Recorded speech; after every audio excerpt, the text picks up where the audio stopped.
Kamusta pong muli mga katambay? Muli po ang inyong katambay, si Kamanong po. Dito po sa Tambayang Makabayan, kinukomentuhan po natin ni Kamanong.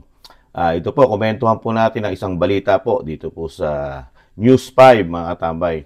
Ang pahayag daw po ng ating Pangulong Marcos na sinasabing si BP Sara daw po ba ay nasa administrasyon pa mga katambay. Ito po ay komentuhan po natin mga tambay, pakinggan po natin ang balita at komentuhan po natin.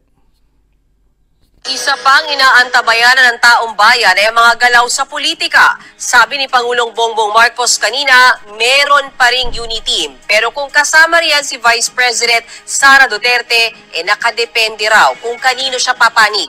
Narito ang aking report. The unity team is still there, and if you look at the structure of the parties that ran together in the last election, that really hasn't changed. Meron pa ring unity team. Yan ang binigyang diin ni Pangulong Bongbong Marcos sa kabila ng tila mas lumalalim na lamat sa relasyon ng mga Marcos at Duterte. Sa ngayon, hindi sumali ang hugbong ng pagbabago ni VP Sara at puwersa ng masang Pilipino ni dating Pangulong Joseph Estrada sa bagong Unity Team Alliance para sa 2025 elections. Pero ayon sa Pangulo, bukas pa rin ang Unity Team kay VP Sara. Depende na lang sa magiging desisyon niya pagdating sa politika. Depende lang kung ano yung positioning ni Inday Sara pagdating ng eleksyon. Siya ba ay nasa administrasyon o siya ba ay nasa oposisyon? That will be the only major determinant. Lumutang ang posibilidad na maging oposisyon si VP Sara matapos siyang magbitiw bilang DepEd Secretary noong nakaraang linggo. July 19, epektibo ang kanyang resignation. Sa ngayon, wala pang bagong kalihim ang kagawaran. Pero ayon kay PBBM, papangalanan niya ang bagong DepEd Secretary bago matapos ang linggong ito. Bago nagbitiw sa gabinete, matatanda ang sinabi noon ni VP Sara na para lang sa eleksyon ang unity team. Hindi naman na raw sila kandidato ngayon ni PBBM. Ilang araw matapos yan. Yan po mga tambay, putulin na po natin ang balita. Nakuha na po natin ang buod ng balita. Excuse me po. Yun nga po mga katambay, di po ba? Yung sinasabing unity team. May unity team pa ba? Meron naman po mga katambay. Hindi po mawawala ang unity team kay PBBM sa Pangulong Marcos. Nakita naman po natin, napakaraming nag-unite sa unity team ng bagong Pilipinas mga katambay. Nahandyan po, di ba, ang halos majority ng Kamara, di ba, kasama ang Makabayang Bloc na nakiki-unity po yata di umano sa bagong Pilipinas, di ba? Ganon din po sa Senado, mga katambay. Nakiki-unity din po ang halos karamihan ng mga senador sa bagong Pilipinas. At nahandyan din po di umano ang sinasabi po ng ating mga eksperto at ang ating mga kababayan, naka-unity na din po, di umano, ng Pangulong Marcos ang mga oligarko, di umano mga tambay, at ang maraming mayayaman sa bansa. Tambay. Kaya hindi po mawawala ang unity, mga tambay. At kung si BP Sara naman po ang pag-uusapan natin mga tambay, sinasabi ni Kamanong, komento ni Kamanong, hindi kailangan ni BP Sara na maki-unity team. Mga katambay, bakit ko nasabi? Dahil ang mga Duterte, sila ang nakiki-unit team sa mga Duterte. Di po ba mga katambay? Hindi kailangan ng mga Duterte na sila ang maki-unit team.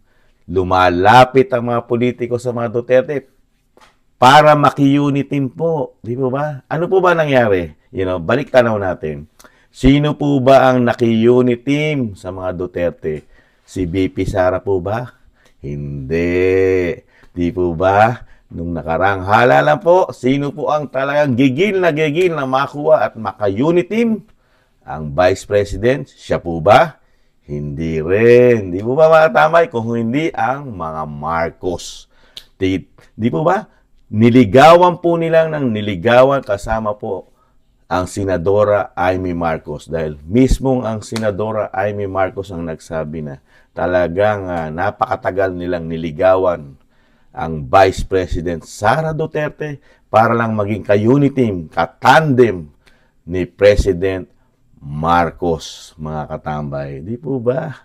Kaya hindi po kailangan maging oposisyon ng BP Sara, mga tambay. Dahil alam po ng mga tao, ang mga Duterte ay nagtatrabaho para sa bayan, hindi para sa oligarko, mga katambay. Nakikita naman po natin, mga katambay, real talk. Ano po ang sitwasyon ng ating bansa sa loob ng 2 taon sa panunungkulan ng ating Pangulong Marcos, mga katambay. Kayo po, ano po nakikita nyo na nangyayari sa ating bansa? Napakahirap na sitwasyon, lalo po sa nagtataas ang mga bilihin, di ba? Napakalaki na inflation na walang trabaho, di ba? Nandyan, nakaamba pa ang problema na naman na lalong lumalala sa West Philippine Sea na naresolba ng mga Duterte, naging mapayapa ang 6 na taon lalo sa pagitan ng China at Pilipinas, di ba? Pero ngayon, nagdidelikado ang ating bansa. Lalo ko ito'y wag naman sana na mapunta sa giyera, mga tambay. Napakahirap. Ano pa, mga tambay? Lumalaganap, ang droga na naman sa ating bansa. Tunito-nilada po ang nakakapasok at minahuhuli di umano daw. At ang krimen, laganap, mga katambay. Uulit-ulitin ko. Ang Pilipinas po, lalo ang Metro Manila, ang Maynila, pinaka number 1, sa pinakamataas na krimen sa buong Southeast Asia sa index, mga katambay. Number 1 ang Manila sa pinakamataas na crime. At ang ating airport, bumalik na naman sa worst airport po ang ating airport, mga katambay. Lalo po sa Southeast Asia, worst na worst po ang ating airport. Yan po ay kasama po sa 2 taon ng bagong Pilipinas, mga katambay. At ano pa? Sad-sad po, mga katambay. Ang ating ekonomiya, bagsak na bagsak. Sad-sad na sad-sad. Bagsak ang ating piso, mga katambay. Bagsak sa 2 taon ng bagong Pilipinas, mga katambay. Ano pa, mga katambay? Ano pa?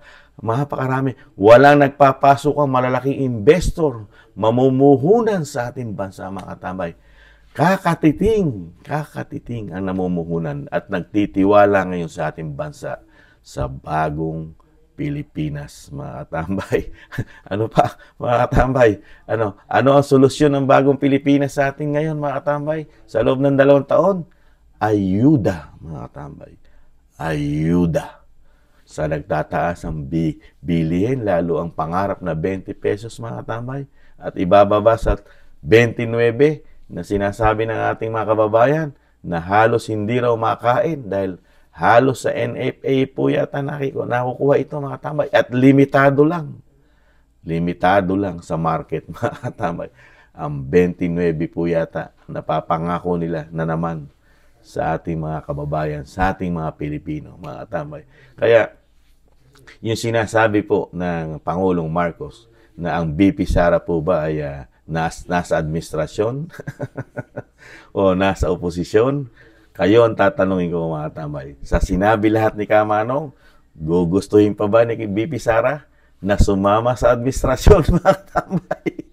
Sa loob lamang ng 2 taon, bumabagsak pasisid ang ating bansa, lalo ating kaperahan, ang ating piso, mga katambay. At ang bilihin na may sumasirit pataas, mga katambay. At ang mga nawawala ng trabaho at hirap makakuha ng trabaho sa laki na inflation, pabagsak na naman, mga katambay. At may giyera pa nakaamba. At ang mga congressman natin, mga nasa Kamara, Senado, ang tinutulong lang sa ating bansa, puro pamumulitika.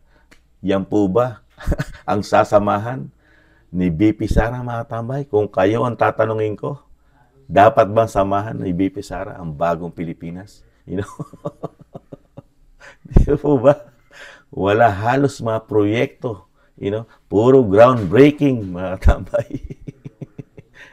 Sana mapondohan. Napakaraming proyekto, ni dating Pangulong Duterte na sana man lang, mapondohan. Dahil mismo ang senadora, ang kapatid ng presidente, noong mga nakaraang buwan, nagpahayag na halos, hindi na babudgetan, ang build. ng ating bansa, mga tambay. At zero maintenance po ang mga proyekto. Sana hindi zero maintenance ang Manila Bay, mga katambay, na nakita po natin nagiging tourist spot na dating taian, mga katambay, taian. Excuse me po sa mga kumakain, pasensya na po. At ganoon din ang Ilog Pasig, sana hindi mawala po ang maintenance, mga katambay. Dahil dati din po itong taian at basurahan na mismo nalalanghap ng dating Pangulo na nasa Malacanang, mga katambay. Di po ba? Kaya nakakatawa lang po na mismo sa bibig ng ating Pangulo nasasabihin na si BP Sara ba ay nasa administrasyon o nasa oposisyon na. Hiyang-hiya naman tayo sa kanila, mga katambay. Para samahan pa ng BP Sara yung binanggit ni Kamanong na 2 taon pa lang na ginawang trabaho ng ating bagong Pilipinas, ng ating Pangulong Marcos. At isa pa, mga katambay, yung bonus. Nasaan na po kaya, mga katambay? Yung mamumuhunan at nangako ng daan-daang milyon o bilyon piso sa ating bansa, sa mga napakarami ng bansang pinuntahan ng Pangulong Marcos sa kanyang travel. Si Pangulong Duterte, mga tambay, si dating Pangulong Duterte, build. Si Pangulong Marcos, travel. Di po ba, mga tambay? Dapat ba samahan ni BP Sara yung travel? Di po ba? Tanong lang po at komento ni Kamanong. Muli po, si Kamanong po, nagpapasalamat po sa napakaliit na channel natin na tinatangkilik po ninyo. At salamat po sa mga nagsusubscribe po sa ating napakaliit na channel, Tambayang Makabayan, mga tambay. Sa muli po, hintayin nyo po, mag-upload po tayo. Salamat po sa mga nakagusto. Ingatan nawa. Paalam. Bye-bye.